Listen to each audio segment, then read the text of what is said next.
그래도 사랑의 카페 사장인 줄 알았어요. 그랬더니 자세히 보니까 아닌 것 같아요. 네, 잘 오셨습니다. 마태복음 5장 21절 같이 한번 21절에서 26절 말씀 다 같이 한 목소리로 읽겠습니다. 시작. 옛사람에게 말한 바 살인하지 말라. 누구든지 살인하면 심판을 받게 되리라 하는 것을 너희가 들었으나 나는 너희에게 이르노니 형제에게 노하는 자마다 심판을 받게 되고 형제를 대하여 나가라 하는 자는 공회에 잡혀 있게 되고 미련한 놈이라 하는 자는 지옥불에 들어가게 하리라. 그러므로 예물을 제단에 드리라가 거기서 내 형제에게 원망들을 만한 일을 있거든. 예물을 제단에 두고 먼저 가서 화목하고 그 위에 와서 예물을 너를 고발하는 자와 함께 길에 있을 때 급히 사와하라. 그 고발하는 자가 너를 재판관에게 내어주고 재판관이 옥리에게 내어주어 옥에 가둘까 염려하라. 진실로 내게 이르노니 내가 한 푼이라도 남김이 없이 다 갚기 전에는 결코 거기서 나오지 못하리라. 아멘. 예수님께서 이제 성도들이라면 어떻게 살 것인가에 대해서 이렇게 말씀하는 장면이 마태복음 5장, 6장, 7장 산상수훈에 이렇게 기록되어져 있습니다. 우리가 첫 번째로 비판하지 말라 우리가 함께 배웠고, 지난주에는 서로 환대에 대해서 배웠는데요. 오늘은 사랑에 대해서 또 화목하는 것에 대해서 배우기를 원하는데, 그리스도인의 삶을 6가지로 말씀하면서 오늘 살인하지 말라, 다음 주에는 간음하지 말라, 그리고 그 다음에 결혼에 대해서, 그 다음에 맹세하는 것에 대해서, 보복에 대해서, 또 원수 갚는 일에 대해서 6가지를 말씀하고 있습니다. 오늘은 특별히 살인하지 말라 이렇게 우리에게 말씀하고 있는데요. 21절을 다시 보면 이렇게 나와 있습니다. 옛사람에게 말한 바 살인하지 말라 이렇게 나와 있습니다. 그리고 나서 너희가 들었으나, 너희가 들었다, 옛사람이 말한 바라는 것은 이제 구약을 말하는 거예요. 구약에 너희가 모세 오경에 이런 말씀이 쓰여져 있는 것, 살인하지 말라 이런 걸 들었으나 이렇게 시작하고 있습니다. 하나님의 말씀을 가장 먼저 맡은 자들이 바로 유대인들입니다. 유대인들. 근데 공교롭게도 하나님의 말씀을 가장 먼저 듣고 맡았지만 그 말씀 앞에 순종하지 못했던 백성들도 유대인입니다. 그러니까 우리가 말씀은 들어도 그대로 순종하지 못하는 우리의 삶을 늘 지켜봐야 합니다. 회개해야 되고 기도해야 되고, 말씀을 듣고 말씀을 묵상하고 말씀을 믿고 말씀을 선포하고 말씀 앞에 순종하는 자리에까지 가야만 하나님의 역사심들을 우리가 경험할 수가 있는 것입니다. 잘 들으십시오. 우리가 말씀 앞에 순종하지 못하는 부패한 본성을 가지고 다 태어났습니다. 그래서 우리가 늘 기도하면서 하나님의 말씀 앞에 순종하게 해달라고, 그 말씀을 잘 듣도록 나의 마음을 옥토와 같은 마음밭으로 바꿔달라고 기도해야 됩니다. 오늘 보니까 이 말씀을 너희가 들었으나 이렇게 나왔지만 너희가 계속해서 들어왔다 이런 말입니다. 이 완료 동사로 말해서 이스라엘 백성을 선택할 때부터 수천 년이 지나는 그때까지, 이렇게 수백 년이 지난 그때까지 너희들이 하나님의 말씀을 들어왔다 이렇게 기록되어 있는 것이죠. 그런데 22절에 보면 이렇게 나와 있습니다. 우리 성경에는 빠져 있는데 원문에 보면 but, 그러나 이렇게 나와 있습니다. 그러나 나는 너희에게 이르노니 형제에게 노하는 자마다 심판을 받고, 이렇게 나와 있어요. 나는 너희에게 이르노니. 이 나는 누구입니까? 예수님이십니다. 이 원문에도 보면 헬라어에 보면 에고라는 헬라어 단어, 나라고 하는 이 동사, 이 주어가 강조되어서 맨 앞에 나옵니다. 구약의 말씀, 하나님의 말씀이었는데 예수님은 그분이 도대체 누구이길래 구약의 성경을 뛰어넘는 권세와 권위를 가지고 나는 너희에게 이르노니 이렇게 말씀하고 있습니다. 신약의 성경에서는 특별히 예수님이 누구인가에 대한 질문들을 이 복음서를 통해서 계속해서 우리들에게 이야기하고 있는데, 예수님은 구약 성경보다도 모세 오경 위에 더 뛰어난 권세와 권위를 가지신 분이신 것을 여기 말씀하고 있는 것입니다. 다시 말하면 나는 너희에게 이르노니, 이 말은 구약에 있는 모든 말씀이 예수님에 의해서 재해석되어야 함을 말씀하고 있는 거예요. 거기에는 예수님의 권세, 예수님의 권위가 묻어있는 그러한 말씀인 것입니다. 그러니까 나는 너희에게 이르노니, 이런 말씀은 그냥 단순히 말하는 것이 아니라 여기에 권세와 능력과 하늘과 땅의 모든 권위를 가지신 분이 예수님임을 우리에게 말씀하고 있는 것입니다. 심지어 구약의 말씀도 예수님에 의해서 다시 이해되어져야만 되는 그러한 분으로 우리에게 예수님을 설명하고 있는 것이죠. 그래서 성경은, 신약의 성경의 첫 번째 보면 아브라함과 다윗의 자손 예수 그리스도의 세계라, 이렇게 말씀하고 있어요. 왜 그렇습니까? 신약에 와서는 예수님만이 이 땅과 온 우주에 권세를 가지신 분으로 이 성경이 우리에게 말씀하고 있기 때문에 그렇습니다. 이 땅에 오셔서 십자가를 지시고, 그리고 부활하시고 승천하시고, 오늘도 하늘 보좌 우편에서 왕권과 권세를 가지고 이 온 땅을 다스리는 분이 예수님이신 줄 믿습니다. 예수님이 여러분의 질병을 치유하실 분이십니다. 예수님이 바람과 바다도 잔잔케 하시고 우리 인생의 생사화복과 우리 삶의 인생의 모든 풍파를 잔잔하게 하실 분은 예수님 한 분밖에 없습니다. 더러운 귀신들도 떠나가게 하고, 못된 성품과 여러분의 못된 고집스러운 것들, 이기심들, 이 모든 것들을 좋은 성품으로 바꾸고 겸손하게 바꾸고 순종하는 사람으로 바꿀 수 있는 분은 권세를 가지신 예수님밖에 없는 것입니다. 여러분의 일터를 여러분이 아무리 노력해도 예수님이 도와주지 아니하시면, 여러분의 일터 가운데 예수님께서 지혜를 주시고 아이디어를 주시고 그 길을 열지 아니하시면 열매를 맺을 수가 없는 것이죠. 우리의 일터 가운데 새로운 소망을 주시고 비전을 주시고 열매를 주시는 분, 우리의 마음 가운데 더럽고 음란하고 죄악스럽고 그렇게 미워하는 감정 가운데 살아가고 있는 우리의 모든 마음들을 새롭게 회복시켜 주시는 분은 예수님 한 분밖에 없는 것입니다. 여러분의 결혼도 예수님이 여십니다. 청년들은 왜 아멘 안 하세요? 우리 교회도 예수님만이 우리 교회를 축복하시고 우리 교회를 든든하게 세워 가시는 분이십니다. 그래서 여러분, 오늘 내가 너희에게 이르노니, 이 말씀에는 하늘과 땅의 모든 권세, 모든 능력, 모든 축복의 권한, 이 모든 것들을 지니신 예수님의 말씀인 것입니다. 그러니 우리 성도로서 가장 먼저 들어야 할 말씀은 무엇입니까? 예수님의 말씀이십니다. 어느 날 예수님께 백부장이라는 사람이 와서 예수님께 이렇게 말씀하세요. 예수님이 내 집에 들어오는 거 내가 감당할 수 없는데 다만 말씀으로만 하옵소서. 그러면 내 하인이 중풍병에서 낫겠습니다. 말씀으로만 하옵소서. 이것이 바로 믿음이에요. 말씀으로만 하옵소서. 예수님 한마디면 죽었던 우리 기업들이 살아날 것입니다. 예수님의 한 말씀이면 죽었던 나의 병들이 치유를 받을 것입니다. 예수님의 한 말씀이면 못된 나의 성품들이 새롭게 변할 수 있습니다. 말씀만 하옵소서. 이것이 바로 믿음인 것이에요. 그래서 예수님께서 내 믿음대로 될지어다. 할렐루야. 그 예수님께서 오늘 보니까 이렇게 말씀했어요. 22절에 보십시다. 나는 너희에게 이르노니, 예수님 말씀하세요. 형제에게 노하는 자마다 심판을 받게 되고, 여기 노한다라는 것은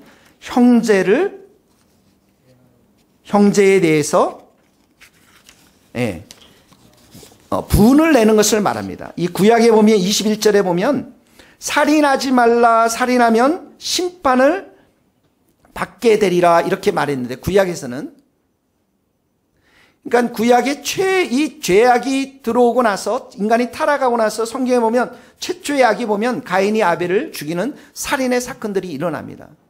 우리 땅에서도 그때 이후로 많은 살인들이 일어났습니다.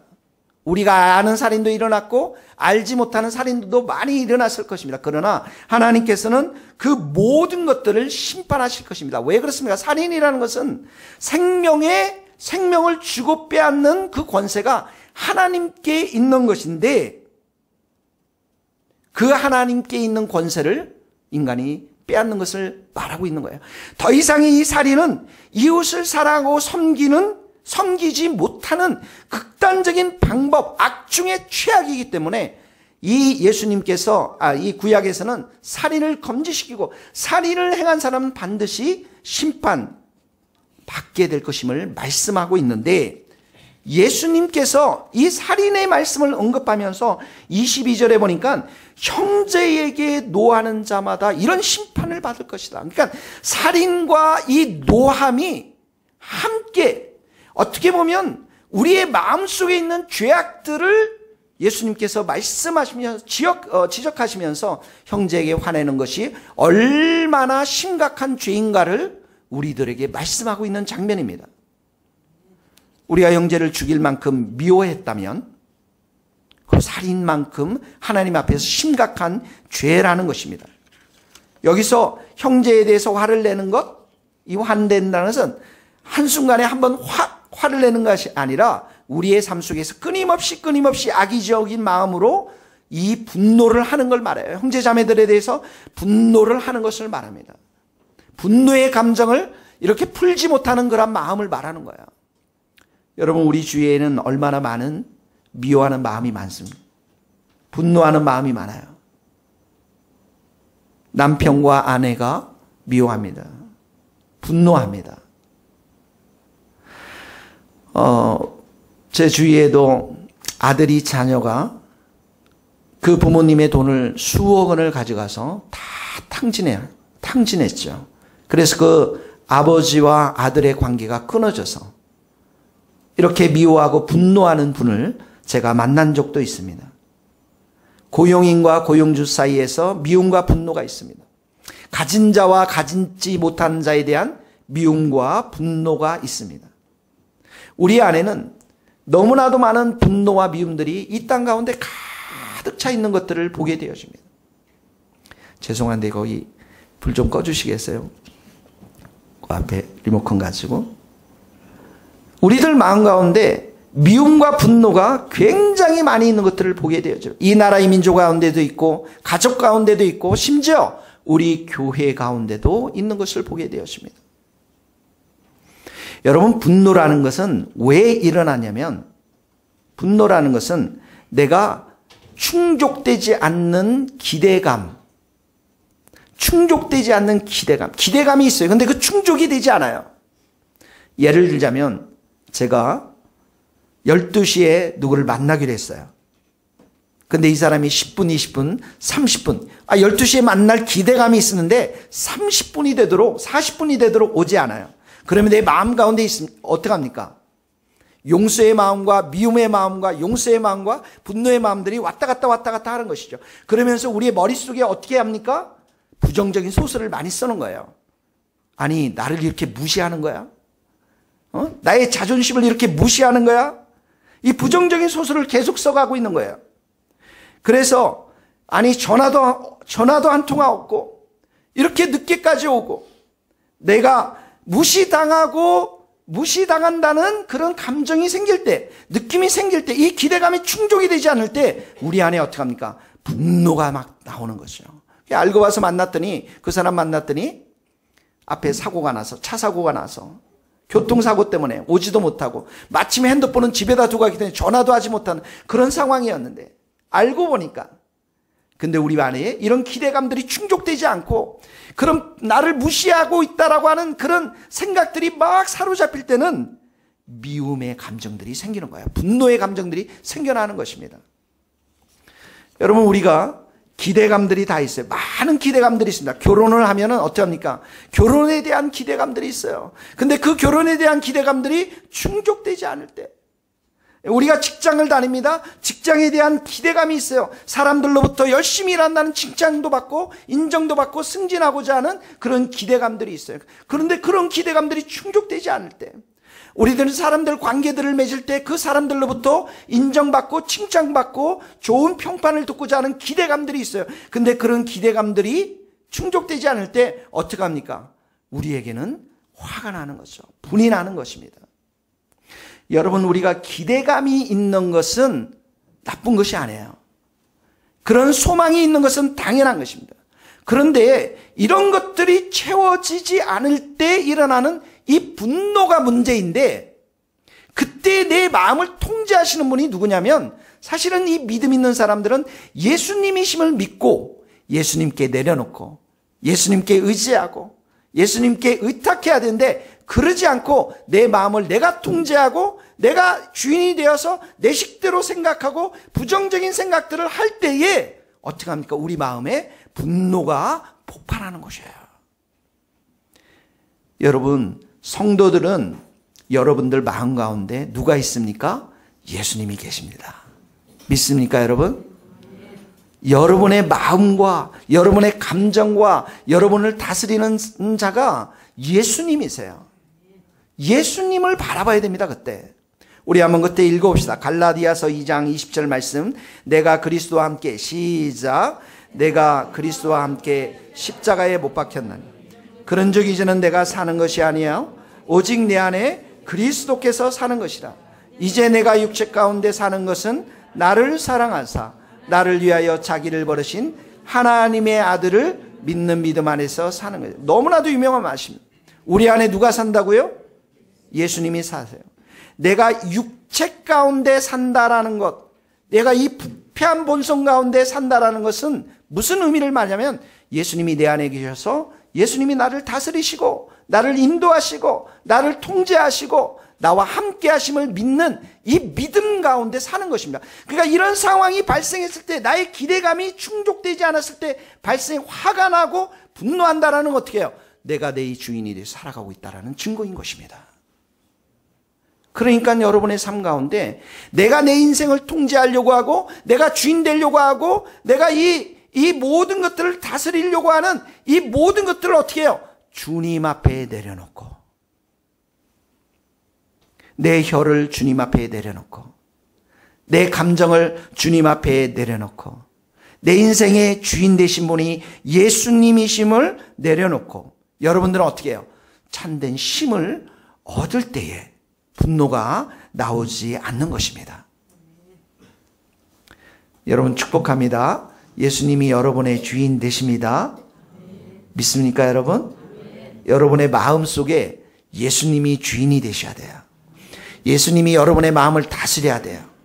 예수님이 여러분의 모든 것들을 다 통제하시고 다스릴 때만이 나의 이런 분노와 노로부터 자유케 되는 것입니다.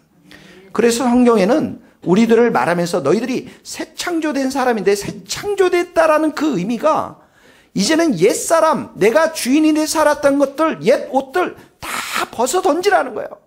왜냐하면 옛 옷은 그 안에 분노가 있고 노함이 있고 비방이 있고 음란한 것들이 있고 이 더러운 모든 옷들이기 때문에 이 모든 옷들을 다 벗어버리고 새 옷, 예수님의 옷을 입으라는 거예요.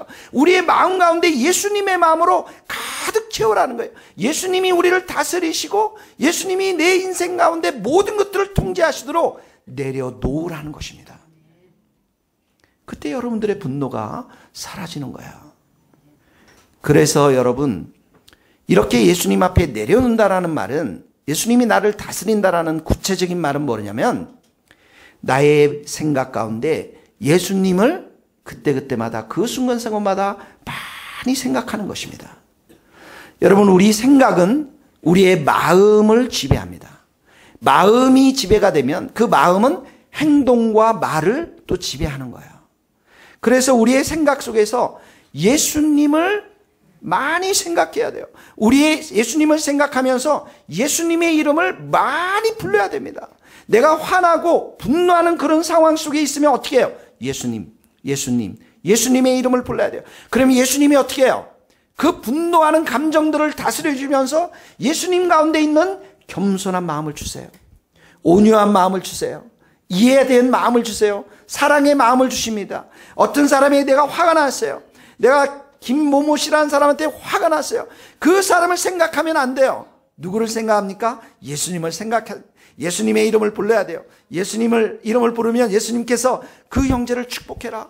그 자매를 축복해라. 어떤 사람의 관계가 힘들어요. 너무나도 힘들고 어려요. 미워 죽겠어요. 정말 분노가 납니다. 그럴 때 그 사람을 생각하면 안 돼요. 누구를 생각합니까? 예수님을 생각해요. 예수님의 이름을 불러야 돼요. 예수님, 예수님, 예수님. 그러면 예수님께서 여러분들의 마음을 다독거려 주세요. 온유한 마음으로 만들어 주세요. 여러분, 좌절과 절망, 실망된 상황들이 많이 있어요. 이 세상은 여러분 내 뜻대로 되지 않는 곳입니다. 내 뜻대로 되지 않는 것을 아는 것이 신앙이에요. 그래서 내 뜻들을 다 내려놓고 이 절망적인 실망스러운 상황 속에서 어떻게 해요? 예수님의 이름을 부르는 거예요.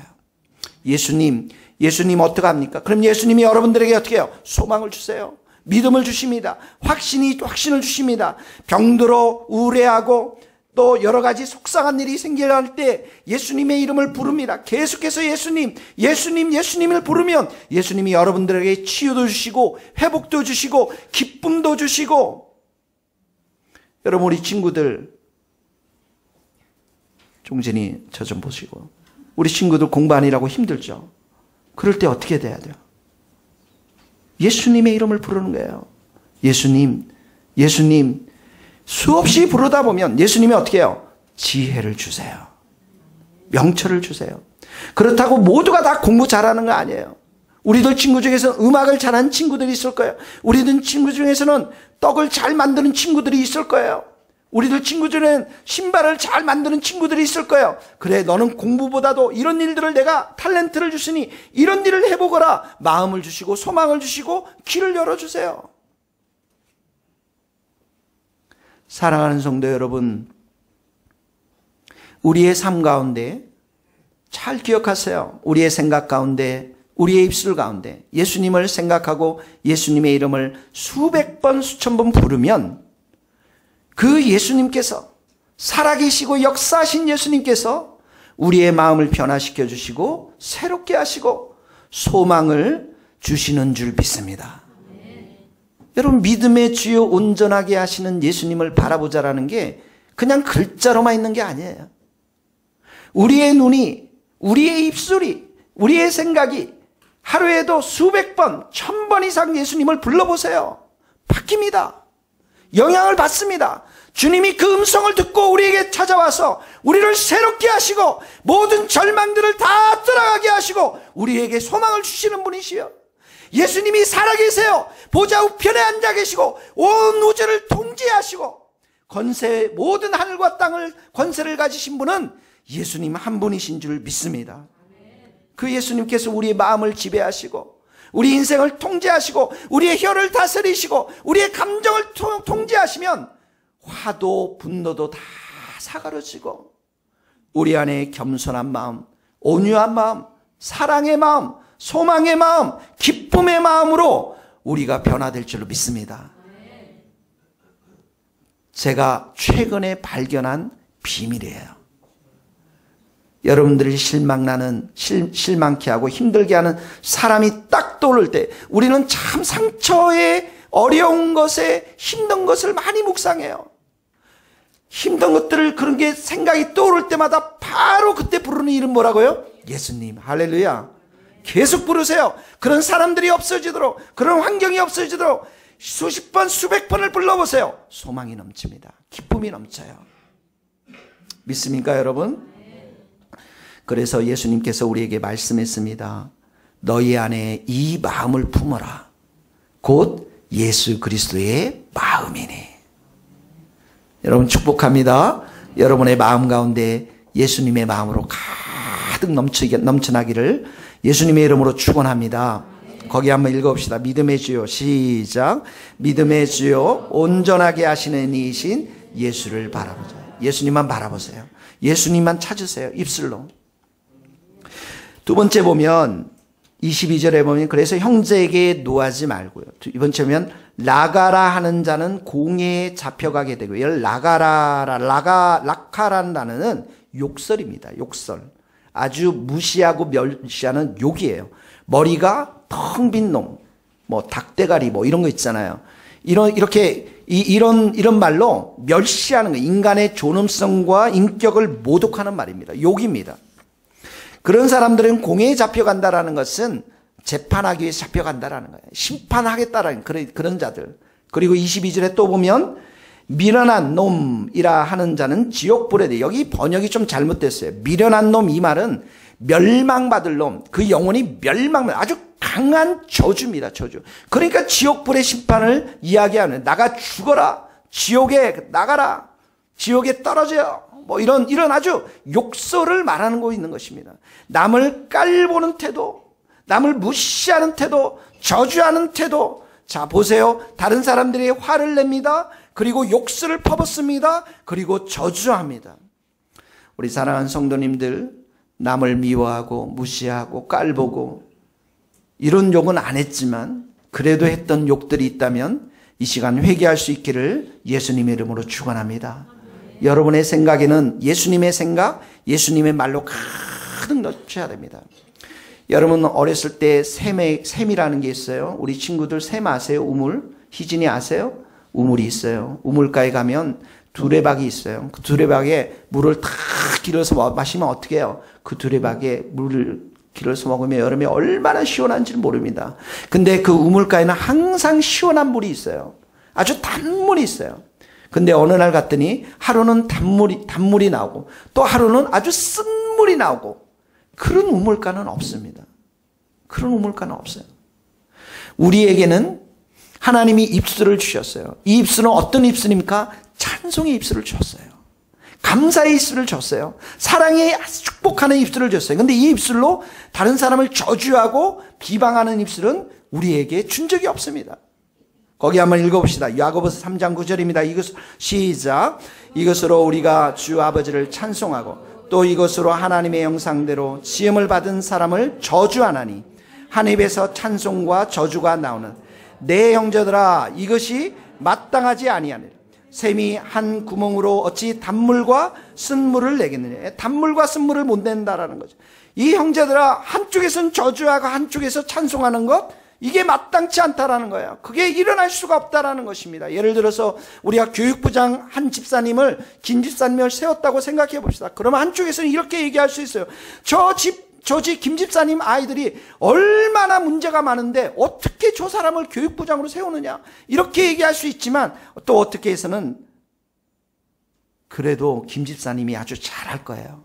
자기 자녀들 때문에 많이 속상한 시간을 가졌고 그 자녀들을 위해서 눈물로 기도했고 그리고 어려움에 처한 사람들 아들을 볼 때마다 애쓰려고 그들을 정말 바로잡기 위해서 애쓰고 수고한 그런 집사님이 되기 때문에 우리 교육부장으로 세워진다면 정말 잘할 거예요. 여러분 우리들의 입술 가운데 정말 은혜스러운 말들을 해야 되고요. 축복하는 말들을 해야 되는 것이 우리 성도들의 모습인 것입니다. 거기 한번 읽읍시다. 골로새서 4장 6절 너희 말을 시작. 너희 말을 항상 은혜 가운데 소금으로 맛을 낸 것 같이 알아. 여러분 이 당시 어부들이 고기를 잡으면 큰 통에다 이렇게 담아두었는데 냉장고가 없었기 때문에 고기 덩어리가 오래 있으면 썩기 때문에 소금 덩어리를 깨다가 어떻게 합니까? 그 고기 덩어리에다 뿌리는 거예요. 우리 안에 입술에 험담이 나오고 저주가 나올 때다 어떻게 합니까? 소금을 갖다 뿌려야 되는 거예요. 우리 이번에 소금통 하나를 선물씩 해주면 좋을 것 같아요.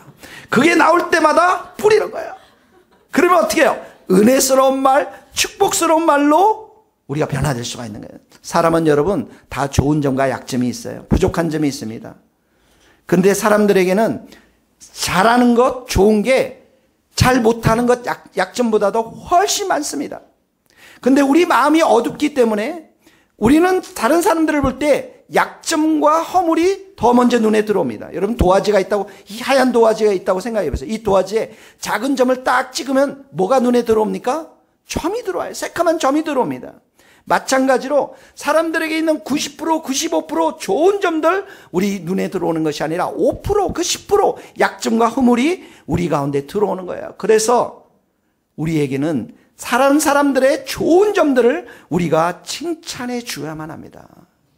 표현을 해야 되는 거예요. 평상시 표현을 안 하다가 늘 지적할 때 표현을 하니까 그 사람이 주눅들고 마음의 상처를 받는 것입니다. 하나님도 그렇게 말씀했잖아요. 다윗을 보고 칭찬하자라. 너는 내 마음에 합한 자라. 칭찬하지 않습니까?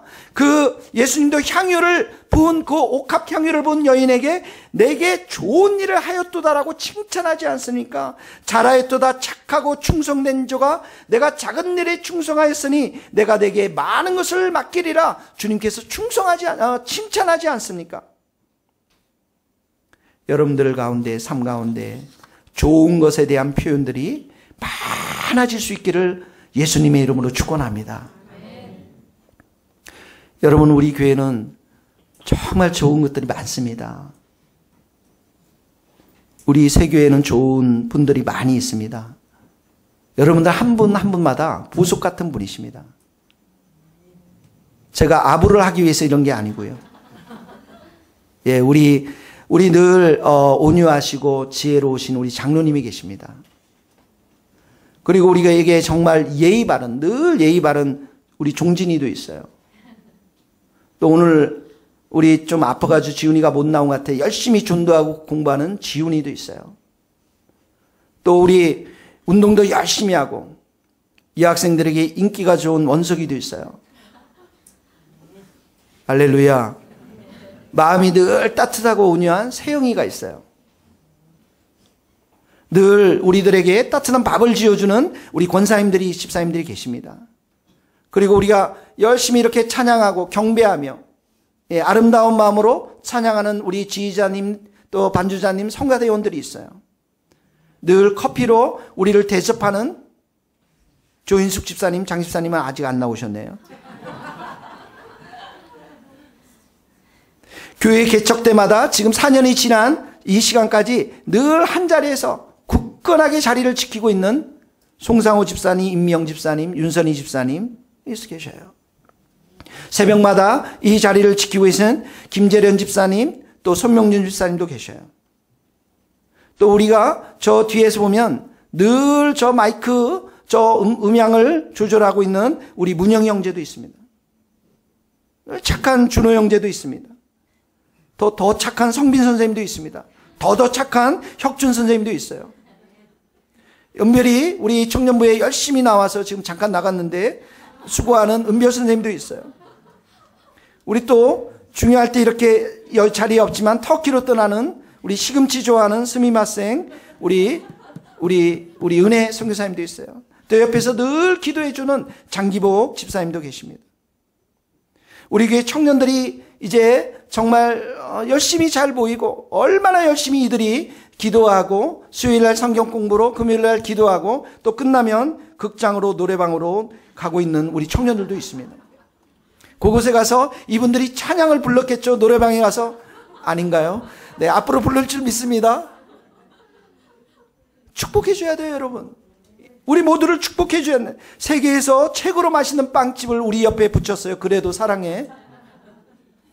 늘 최고의 영성으로 열심히 우리 찬양 인도하는 김현승 전도사님, 또 전도하고 영혼을 사랑하는 우리 이수경 전도사님, 또 열심히 충성을 다하고 작지만 카리스마가 넘치는 우리 김은정 전도사님, 또 이 박지희 전도사님이 나타나면 늘 웃고 온통 정신이 다 사라지는 만큼 웃음을 선사하는 우리 박지희 전도사님도 있습니다. 그리고 늘 이 교회에 와서 밝고 기쁘게 헌신하는 우리 민권사님도 계십니다. 우리 민지자매는 앞으로 우리 교회 권사님이 될 것 같아요. 좋은 것에 대한 표현들이 우리 안에 넘쳐야 됩니다. 좋은 것에 대한 표현들. 우리가 서로 돌아보아 사랑을, 선행을 격려해야 됩니다. 우리는 서로에 대해서 본받아야 할 것이 너무나도 많습니다. 목사인 제가 본받아야 할 사람들이 여기 있습니다. 여러분들 중에 전도하는 것을 본받아야 할 성도가 있고, 기도를 본받아야 할 성도가 있고, 베풀고 섬기고 사랑으로 섬기를 본받아야 될 사람들이 여기에 다 있는 것입니다. 내가 저 사람을 볼 때 본받아야겠다, 배워야 되겠다는 그런 겸손한 마음, 온유한 마음, 이것이 너무나도 우리에게 중요합니다. 다른 사람이 좋은 것을 하나님으로부터 선물 받을 때 감사합니다, 축복합니다, 다음은 제 차례입니다, 이렇게 하는 마음들이 필요합니다. 저 사람 결혼할 좋은 배우자를 만났다면 주님 감사합니다, 축복합니다, 다음은 제 차례입니다. 이렇게 해야지 하나님 불공평하구나, 저 사람 편애하구나, 우울해지면 안 되는 것이죠.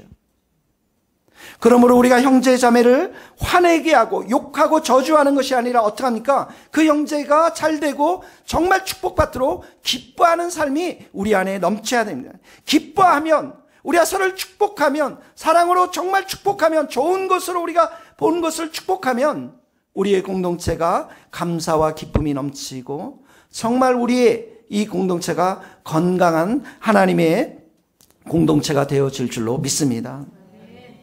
형제 자매들, 마음의 즐거움은 양약이라도 심령의 근심은 뼈를 마르게 하느니라. 마음의 즐거움, 형제 자매를 향해서 기뻐하는 그 마음, 즐거워하는 마음은 양약이라는 거예요. 약들을 드세요. 그럼 건강해지십니다. 근데 형제 자매들 중에서 슬퍼하고 근심하면 어떻게 해요? 뼈가 마른다고 해요. 할렐루야. 그러므로 사랑하는 성도 여러분, 2018년도에는 우리가 정말 서로를 사랑하고 기뻐하고 축복하고 좋은 것으로 많이 칭찬할 수 있는 우리 교회가 될 수 있기를 소원합니다. 24절에 보면 이렇게 나와 있습니다. 23절, 그러므로 예물을 제단에 드리다가 거기서 내 형제에게 원망 들을 만한 일이 있거든, 생각나거든, 예물을 제단의 앞에 두고 가서 먼저 가서 형제와 화목하라. 그 후에 와서 예물을 드리라.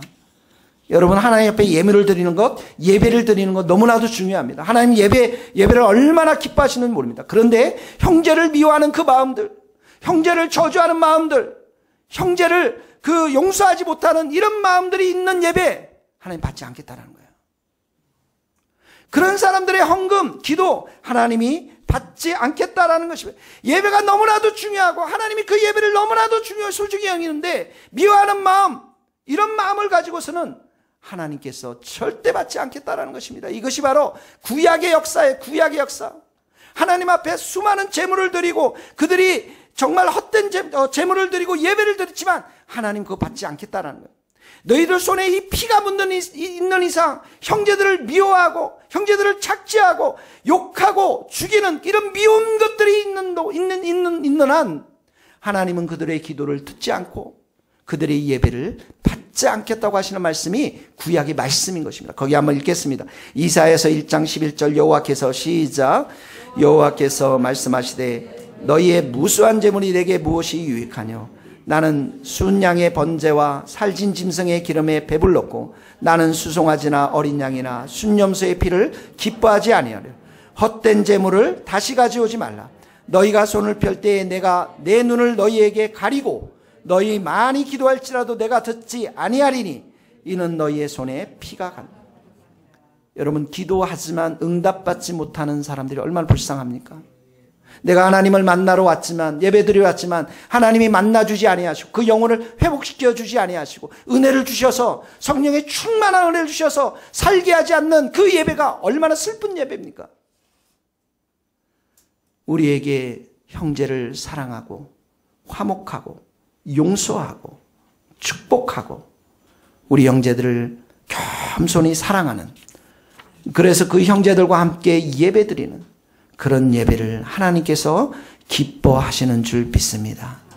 그러한 놀라운 사랑들이 우리 모두에게 넘쳐나기를 예수님의 이름으로 축원합니다. 찬양을 드리겠습니다.